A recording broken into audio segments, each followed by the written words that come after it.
वो डॉक्यूमेंट्री जिसमें चींटी शिकार कैसे करती है यह दिखाया जा रहा होगा, चींटा चींटी पर लाइन कैसे मारता है ये दिखाया जा रहा होगा।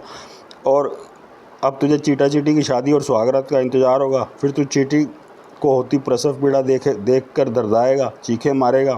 फिर तुझे चींटी डिलीवरी करती दिखाई देगी। देवी सिंह ने अपनी हिसाब से बताया। उधर अर्जुन की आंखें फटी। तमाम आदिवासी जिस जगह पहुंचे वहां पहले से ही एक आदिवासी महिला लकड़ी के क्रॉस पर बंधी थी। क्रॉस ज़मीन में गड़ा था और आजू बाजू चींची करता झूल रहा था। वो महिला भी नग्न थी। उसका मुंह पूरी तरह खुला था और चेहरा रक्त रंजित नज़र आ रहा था। जबड़ों से खून टप टप टप कर उसके शरीर पर लकीरों के रूप में जम चुका था। उसकी आंखें आतंकित होकर फटी पड़ी थी। सहसा उसका चेहरा पीछे की तरफ झूलता चला गया।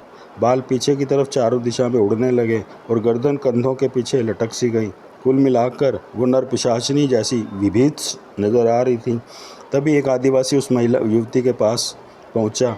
उसने उसकी क्रॉस पर बंधी कलाई थामी तो नब्ज चलती महसूस हुई। उसने हामी में सिर हिलाया तो चारों तरफ फैले हुए आदिवासी भी हाँ में सिर हिलाने लगे। युवती का चेहरा अभी भी कंधे के पीछे से उल्टी दिशा में लटक रहा था और बाल चारों दिशा में लहरा रहे थे।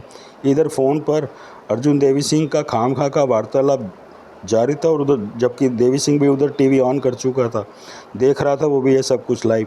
तभी आदिवासी युवक ने बंदी युवती की नाभि के पास एक कान लगाया और कुछ सुनने का प्रयास करने लगा। अगले ही पल उसकी आंखें स्वतः ही फटने लगी। उसके यह भाव देखते ही चारों तरफ फैले हुए आदिवासियों ने अपने भाले नश्तर चौकस किए और शिकारी की मुद्रा में तनिक आगे को झुककर पोजीशन लेकर बैठ घूमने लगे। नाभि पर कान टिकाए आदिवासी ने हामी में सिर नचाया और युवती की नाभि जोर जोर से थपथपाने लगा। थप थप बंदी युवती का पेट थपथपाने पर जोर जोर से हिलने लगा। फिर उसका ऊपरी धड़ उछलने लगा। धाड़ धाड़ धाड़ एकाएक उसके गले से जोरदार चिंगाड़ निकली और उसका पीछे को लटका चेहरा शने शने सीधा होने लगा। वो आदिवासी भागकर कुछ दूरी पर अपना भाला लेकर चौकस हो गया। इधर बंदी युवती का चेहरा सीधा हुआ कि एकाएक उसके होठों में से एक लंबी मगर पतली सी नोकीली जीभ बाहर को लपलप आई। अर्जुन की आंखें फटती चली गई। तभी युवती के दोनों गाल भीतर से कटे और उनमें सुराख होते चले गए। अगले पल सुराखों में से दो नोकदार मुड़े हुए खंजर बाहर की तरफ निकलने लगे। युवती की चिंगाड़ हृदय विदारक चीख में तब्दील होती गई। साथ ही उसका चेहरा भीतर ही भीतर से गुड़मुड़ होता अपनी सूरत खोने लगा। उसका गाल फटकर चिथड़ों में लटक गया। देवी सिंह देख रहा है, एक अर्जुन चिंगाड़ा। क्या है? उसकी चीख सुनकर देवी सिंह बुखला गया। खड़ा अर्जुन ने उसी पल रिसीवर क्रेडिट पर पटक दिया और फटी आंखें टीवी पर टिका दी। तभी बंदी युवती के खुले उधड़े मुंह से एक नोक सी बाहर निकलने लगी। नोक के आगे जीभ और दाएं बाएं दोनों कुंडे नुमा दांत लपलपा रहे थे।